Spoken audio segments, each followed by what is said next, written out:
नमस्कार, आप देख रहे हैं झंझट टाइम्स और मैं आपके साथ अदनान आलम। राम रहीम को एक बार फिर 40 दिनों की पैरोल पर जेल से छोड़ दिया गया है। इसके पहले भी 2023 में 4 बार पैरोल पर राम रहीम को छोड़ा जा चुका है। यह सब भाजपा के हरियाणा सरकार के सौजन्य से संभव हो पाया है। सवाल बहुत गंभीर है कि राम रहीम का सिरसा सच्चा डेरा, जो सही मायने में बलात्कार का अड्डा बन चुका था और राज्य सत्ता से जुड़े, चाहे वह केंद्र सरकार या हरियाणा सरकार के मंत्री, सांसद, विधायक राम रहीम के सिरसा डेरा में जाकर अंगरेलिया करते थे, यह बातें छुपी हुई नहीं हैं। राम रहीम बाबा के नाम से चर्चित रहा है और वह संगीत प्रेमी भी रहा है। वह अनेक गीतों को गाया है और गीतों को पसंद करने वाले उसके चहेते काफी संख्या में हैं। जब सिरसा सच्चा डेरा में बलात्कार और हत्याओं का सिलसिला शुरू हुआ तो कुछ पीड़ित परिवारों के द्वारा जनता के सामने और अदालत के सामने भी उसको लाया गया। घटना प्रमाणित होने के बाद कोर्ट ने ढोंगी और हत्यारा राम रहीम को सजा देकर जेल में डाल दिया। जिस दिन वह जेल जा रहा था उस दिन राम रहीम के चहेते उसके नशे में धुत होकर सड़कों पर कुछ भी करने को आमादा थे। वे लोग सैकड़ों घरों में आग लगा दिए, गाड़ियां तोड़ दी, सड़कें जाम किया, 40 से ज्यादा लोगों की हत्याएं हुई। उसके बाद किसी तरीके से पुलिस घटना को नियंत्रित कर राम रहीम को जेल भेजने में कामयाब हुई। जब भी सत्ता से जुड़े पार्टी के लोगों को उसकी जरूरत पड़ती है तो हरियाणा सरकार के द्वारा पैरोल पर उसको बाहर बुला लिया जाता है। अब की बार 40 दिनों के लिए पैरोल पर रिहा करने का मतलब है कि लोकसभा चुनाव में उसका भरपूर इस्तेमाल करना और उसके चहेतों को उसके पैसों से भारतीय जनता पार्टी को चुनाव जिताना। भारतीय जनता पार्टी के बड़े बड़े नेता, चाहे वह अटल बिहारी वाजपेयी हो, लाल कृष्ण आडवाणी हो या नरेंद्र मोदी हो, सबों को लोगों ने आशाराम बापू जैसे बलात्कारी बाबा को साष्टांग दंडवत करते देखा है।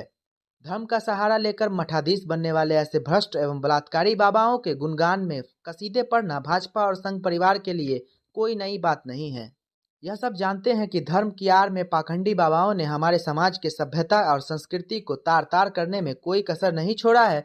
वह विचार की चरम सीमा तक जाने का काम घृणित बाबाओं ने किया है।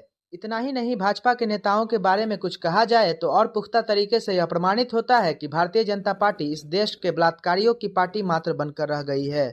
इसके सांसद चिन्मयानंद हों, इसके विधायक कुलदीप सेंगर हों, इसका सांसद महिला कुश्ती संघ का पूर्व राष्ट्रीय अध्यक्ष बृजभूषण शरण सिंह हों, इसके केंद्र के अनेक मंत्रीगण और विभिन्न राज्यों के अनेक मंत्रीगण बलात्कार से जुड़े पाए गए हैं। कई ऐसी भारतीय जनता पार्टी की महिला नेताओं ने भी स्वयं को भाजपा के बड़े नेताओं के द्वारा शोषण करने का इल्जाम लगाया है। अभी हाल ही में बिहार के शिकारपुर विधानसभा क्षेत्र की भाजपा विधायिका को एक कथित राजनेता के साथ संभोग की आसन में वीडियो में दिखाया गया।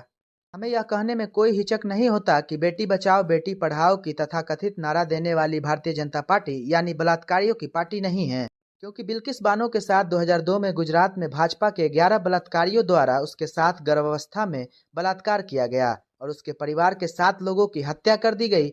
यह उस समय की घटना है जब गुजरात के मुख्यमंत्री स्वयं नरेंद्र मोदी थे।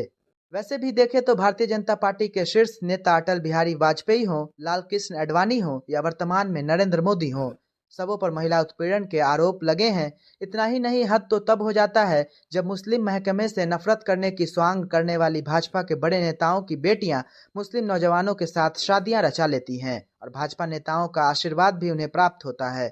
चाहे वह मुरली मनोहर जोशी हों, चाहे विश्व हिंदू परिषद के पूर्व अध्यक्ष गिरिराज किशोर हों, चाहे वो सुब्रमण्यम स्वामी हो या लाल कृष्ण आडवाणी हो।